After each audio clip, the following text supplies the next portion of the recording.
पूछे चिड़ैया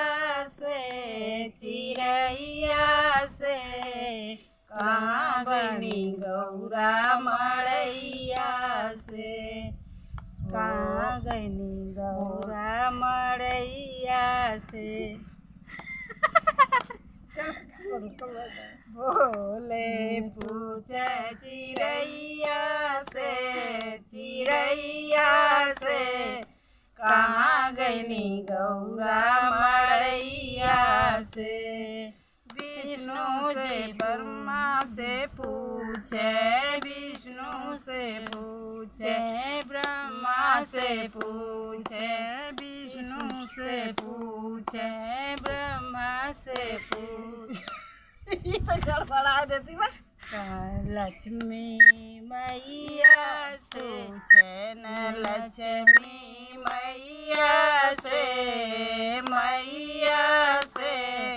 कहाँ गई गौरा मड़ैया से, कहाँ गई गौरा मड़ैया से। काम गाओ तो चुप जा। शिव गुरु पूछे चिड़ैया से कहाँ गइलू गौरा मड़ैया से।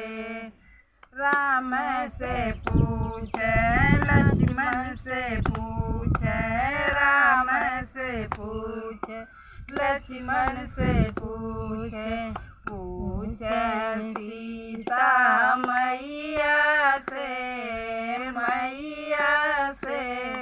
कहाँ गइलू गौरा मड़ैया से, कहाँ गइलू गौरा मड़ैया से।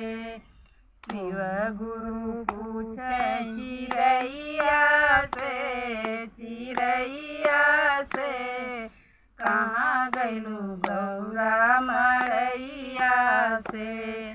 कृष्णा से पूछे, बलदेव से पूछे, कृष्णा से पूछे, दाऊद से पूछे, पूछे राधिका मैया से कहाँ गइलू गौरा मड़ैया से। शिव गुरु पूछे चिड़ैया से कहाँ गइलू गौरा मड़ैया से।